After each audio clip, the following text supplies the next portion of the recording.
Hello, everyone. Today I wanted to come on live to talk with you for a moment about this need to create order out of the chaos of the grief journey. For many of us, we think if I could just get busy, if I could just get back into my routine, if I could do the exercise that I'm used to doing, if I could do my work the way I'm used to doing it and just get into the routine of life, then I'll be okay. And I'm going to suggest to you that that is our brain trying to solve a problem, and it's not going to work. And we probably have experienced that it's not working. I remember my mother saying to me, if you're upset, just get busy, just get cleaning something. It's the same idea of that routine, just distracting your mind with the things that you need to do. But our to-do lists are so big these days, and the reality is the grief is asking us to slow down. So what happens when we're trying to get our work done the way we're used to, and maybe we're used to multitasking, is that our brain can't hold the information that it used to hold.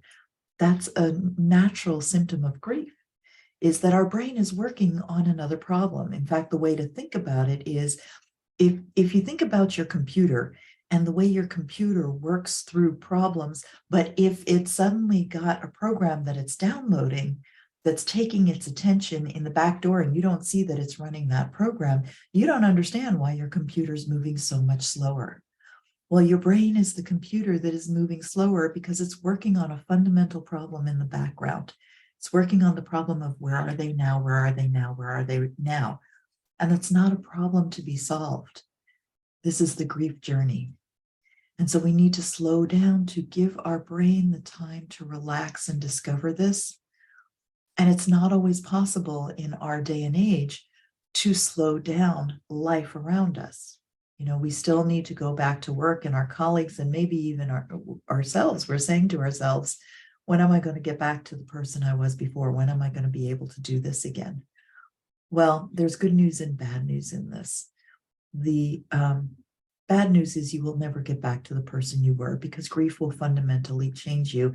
And what's bad about that is because we think that that's our solution, we keep trying to find who we were before.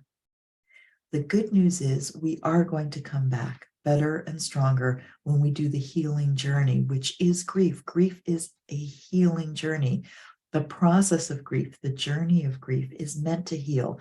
It was never meant to be something that we're stuck in. So if you've heard people say to you, you're going to feel grief for the rest of your life, I'm going to encourage you to recognize that you're going to have moments when you're going to remember your loved one. And how those moments show up for you, often referred to as grief bursts, is going to be wholly dependent on how you walk your grief journey. Now, do you take the time? So when you're telling yourself, I just need to get back into my routine, I just need to get back to exercising, and you feel the physical exhaustion of, I just don't have the energy to do it, what I'm going to ask you to do is be patient with yourself. Understand that there's a reason that your energy is depleted right now. And when we bring ourselves present to what's really true for us, that's when we have the opportunities to move ahead. If you want to learn more about this, I encourage you to join us on Healthy Mourning. Come see what we've got for you in terms of resources at healthymourning.com. Download our free resource, the 3 key ways to move through the grief journey, and just give yourself the time and space that you most need. If this has been helpful to you, then I ask you to please like and subscribe to the channel so that you get our YouTube uploads once a week. Every time we upload them, you'll get notification. I think there's a bell there that you need to click in order to be able to get the notification. Make sure that you're subscribed to us, and please put comments in the comment section. Let me know your questions, and by all means, share this with others. Right now, we're living in a grief pandemic. Everybody is being touched by some loss, which means everybody is experiencing grief. Even if they're not mourning, they are still experiencing grief. So learning what grief is and how to work with it will help us as a society create what I'm envisioning, which is a compassionate grief community for all, where when we need to slow down for grief, those around us understand that and support us in the choice to slow down. Until next time, wishing you much ease and grace in your grief journey. Namaste.